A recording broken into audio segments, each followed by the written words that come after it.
আসসালামু আলাইকুম রহমতুল্লাহ। কেমন আছেন সকলেই? আশা করি সকলেই ভালো আছেন। আমি এখন যে নিউজটি আপনাদের মাঝে নিয়ে এসেছি, এই নিউজটি বাংলাদেশের 10টি ব্যাংক গ্রাহকদের জন্য খুবই গুরুত্বপূর্ণ জরুরি সংবাদ। শুধু এই 10টি ব্যাংক গ্রাহকদের জন্য যে জরুরি সংবাদ সেটি নয়, বাংলাদেশের নাগরিক হিসেবে আপনি একজন সচেতন নাগরিক হয়ে থাকলে আপনার জন্য এখনকার নিউজটি খুবই গুরুত্বপূর্ণ, জরুরি। আপনার মতামতের জন্য আমরা এই নিউজটি প্রকাশ করতে যাচ্ছি। ইসলামী ব্যাংকগুলো একীভূত করার প্রস্তাব সমাধান নাকি নতুন সংকট?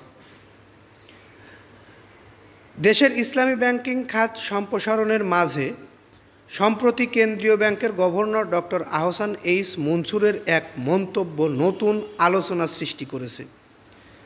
তিনি জানিয়েছেন, সরকার দেশের 10টি ইসলামী ব্যাংককে একীভূত করে দুটি বড় ইসলামী ব্যাংক গঠন করার পরিকল্পনা গ্রহণ করতে পারে। তার এই বক্তব্যে সংশ্লিষ্ট মহলে ব্যাপক আলোচনা সৃষ্টি হয়েছে। তারা বলছেন, কেন্দ্রীয় ব্যাংক এ ধরনের উদ্যোগ নিলে তাকে সমস্যার উত্তরণ ঘটাবে নাকি নতুন করে সংকট সৃষ্টি হবে। বর্তমানে দেশে 10টি পূর্ণাঙ্গ ইসলামী ব্যাংক কার্যক্রম চালাচ্ছে। এসব ব্যাংকের সম্মিলিত আমানতের পরিমাণ প্রায় 3,85,000 কোটি টাকা এবং মোট বিনিয়োগ 4,86,000 কোটি টাকারও বেশি। যদিও ইসলামী ব্যাংকিং ধারাবাহিকভাবে জনপ্রিয় হয়ে উঠেছে, তবে কিছু ব্যাংক সুশাসনের অভাবে সংকটে পড়েছে। বিশেষ করে এস আলম গ্রুপের প্রভাব বলে থাকায় যে ব্যাংকগুলো একেবারেই নাজুক অবস্থায় বা বিতর্কিত হয়েছিল। সরকার পরিবর্তনের পর বাংলাদেশ ব্যাংক এস আলম গ্রুপের নিয়ন্ত্রক পরিবারের সদস্যদের এসব ব্যাংকের পরিচালনা পর্ষদ থেকে অপসারণ করে। এরপর এখনও ইসলামী ব্যাংক বাংলাদেশ ও সোশ্যাল ইসলামী ব্যাংক ঘুরে দাঁড়ানোর চেষ্টা করছে। তবে শাহজালাল ইসলামী ব্যাংক, আল আরাফা ইসলামী ব্যাংক ও ইস্টার্ন ব্যাংক অপেক্ষাকৃত ভালো অবস্থানে রয়েছে। এমন প্রেক্ষাপটে কেন্দ্রীয় ব্যাংক নতুন ব্যাংক রেগুলেশন অর্ডিন্যান্স 2025 অনুমোদন দিয়েছে, যার আওতায় আর্থিকভাবে দুর্বল ব্যাংকগুলোর অবসায়ন অথবা মার্জার প্রক্রিয়া শুরু হতে পারে।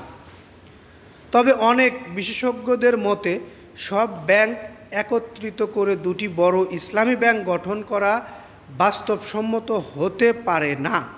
অন্তত 3টি ইসলামী ব্যাংকের প্রধান নির্বাহীর মতে কিছু নির্দিষ্ট ব্যাংকের মধ্যে একীভূতকরণ সম্ভব হতে পারে, তবে একযোগে 10টি ব্যাংক একত্রিত করার প্রক্রিয়া ব্যাংক খাতের জন্য ঝুঁকিপূর্ণ হতে পারে।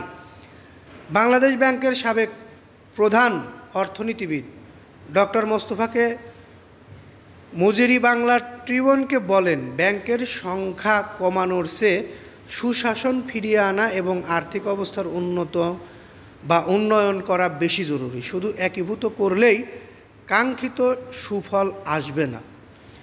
যাই হোক, আপনাদের মতামত কি? 10টি ইসলামী ব্যাংক একীভূত করে 2টি ইসলামী ব্যাংকে পরিণত করলে সেটি ভালো হবে, নাকি ব্যাংকগুলোতে সুশাসন ফিরিয়ে নিয়ে এসে আর্থিক অবস্থার উন্নতি করালে ভালো হবে?